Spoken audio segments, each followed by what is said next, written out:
حضرت عمر بن عبد العزیز بادشاہ تھے، آواز دی گھر میں بیٹھے، بیٹی پانی کا پیالہ تو لاؤ۔ بیٹی خاموش ہو گئی، ساتھ والا کمرہ بیٹی کا، پھر آواز دی بیٹے سن رہی ہو کہ ابا جی سن رہی ہوں، پانی کا پیالہ دینا۔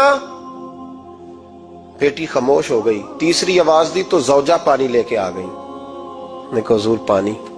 حضرت عمر بن عبد العزیز کو غصہ آیا، کہنے لگے بچے کس لیے ہیں، وہ خود کیوں نہیں آئی؟ اب اتنی نافرمان ہو گئی ہے کہ ایک پیالہ پانی کا باپ کو نہیں دے سکتی، کیوں نہیں آئی؟ تو زوجہ کہنے لگی چلیں درگزر کریں۔ اس نے کہا ابا کو نہیں بتانا، پی لے۔ کیوں نہیں بتانا؟ بتاؤ کیوں نہیں آئی؟ میں نے اس کو پکارا تھا، تمہیں پکارتا تو تم آتی، تمہیں بتانا پڑے گا۔ جب بات ذرا آگے بڑھی تو ماں تھی نا، بات بیٹی کی تھی، تو اماں رو پڑی، آنکھوں میں آنسو آئے۔ کہا کیوں روئی ہو؟ کہنے لگی بیٹی کا پجامہ پھٹ گیا، دوسرا ہے نہیں، اور آپ لے کے بھی نہیں دیتے، کمرے میں بیٹھ کے تو پجامہ سی رہی ہے، تو کہہ رہی تھی ابا کو بتانا نا، انہیں تکلیف ہوگی، تو وہ اس کے پاس دوسرا ہوتا تو آ جاتی، ایک ہی تھا، تو اس لیے نہیں آئی۔ حضرت عمر بن عبد العزیز اٹھے، سر سجدے میں رکھا، کہنے لگے یا اللہ تیرا شکر ہے، تو نے میرے بچوں کو بقدر ضرورت روزی عطا فرمائی ہے، یا اللہ تیرا شکر ہے۔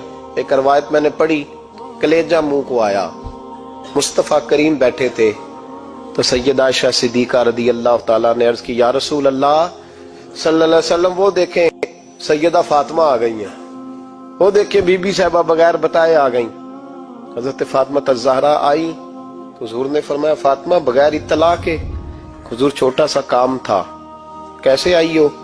تو بی بی صاحبہ نے نا، عورتوں کا پلو ہوتا ہے نا چادر کا، پلو کھولا تو ایک روٹی بندھی ہوئی تھی، ایک روٹی چادر میں، یہاں لوگ زیور باندھتے ہیں، دولت باندھتے ہیں، ایک روٹی حضرت فاطمہ نے پلو میں باندھی، کھول کے پیش کی، کہ بیٹے یہ کیا ہے؟ کہ ابا جی کئی دنوں سے گھر میں روٹی نہیں پکی تھی، آج علی کچھ جون لائے تھے، پیسے ہیں، چند روٹیاں بنی ہیں، تو بچوں نے تو کھا لیا، تو میرے سامنے بھی ایک روٹی آئی تھی، میں نے لقمہ توڑا ہے تو مجھے خیال آیا پتہ نہیں مصطفیٰ نے کھایا ہے کہ نہیں کھایا، پتہ نہیں حضور نے روٹی کھائی ہے کہ نہیں، تو حضور میں لے کے حاضر ہو گئی ہوں، مہربانی فرمائیں۔ تو فرمایا بیٹے بیٹھ جا۔ حضرت فاطمہ بھی بیٹھ گئی، سیدہ عائشہ کہتی ہیں حضور بھی بیٹھ گئے۔ فرمایا فاطمہ کتنے دنوں سے نہیں کھایا؟ عرض کی حضور 3 دن سے۔ فرمایا بیٹے میں نے 5 دن سے نہیں کھایا، آ جا۔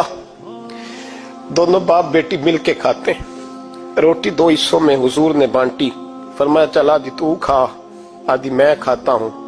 حضرت فاطمہ نے لقمہ توڑ کے منہ میں رکھا تو رو پڑی، حضور 5 دن سے نہیں کھائی۔ فرمایا بیٹے چپ کر، ہمارا دنیا سے کیا تعلق، ایک پل رہ گیا ہے، بس اللہ پھر جنت کی ساری نعمتیں عطا فرما، رونے والی بات ہی نہیں ہے اس میں، بس ہمارا کیا تعلق، ایک پل ہے، پھر مالک بڑا کچھ عطا کرے گا۔ او بھائی، جو کائنات کے مالک و مختار تھے، جو ابرو کا اشارہ کرے تو حضرت جبریل جنت کی نعمتیں لے کے آ جائیں، انہوں نے تو دنیا کی جانب توجہ ہی نہیں کی، ان کا تو خیال ہی نہیں آیا، دنیا ہی دنیا، دولت ہی دولت، ہر آدمی دولت کے ترازو میں تلنے لگا ہے۔